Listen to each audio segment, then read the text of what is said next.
vai partir o atual campeão nacional em título, piloto da Madeira, Bernardo Sousa, navegado por António Costa, aqui a fazer a sua estreia ao volante de um WRC.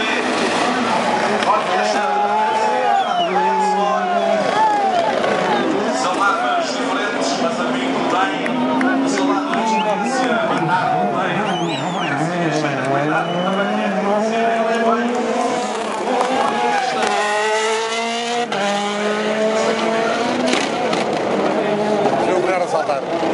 Aliás, duas séries. Nestas duas séries temos os 3 pilotos de topo nos rallies nacionais, vou dizer assim, saíram dos pilotos restantes. Aí vai Bernardo Sousa. Ele não saltou, ele voou.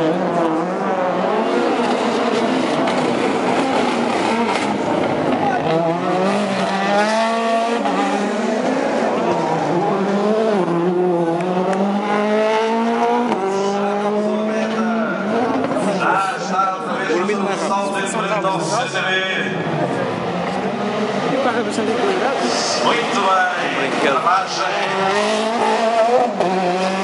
muito rápido, arbitros, muito rápido mesmo, muito bem. É a vez agora de Bernardo Sousa, vamos ver como acontece.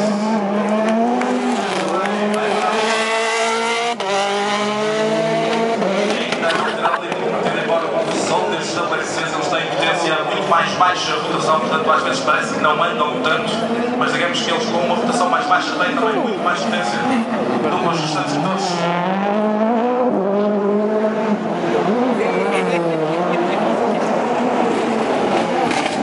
Como sempre, muito bem, já tira a partir das 4 rodas de potência da potência do quarto.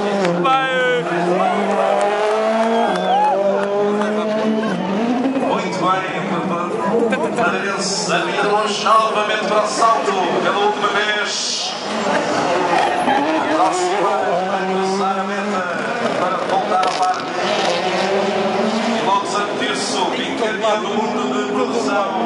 Kia tem o seu lado Biel Carvalho.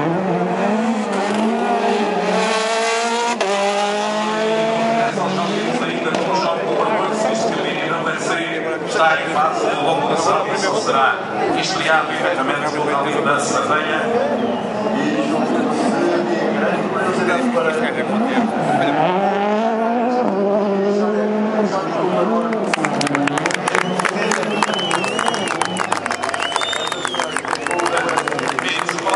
temos aqui o Paulo Ciala.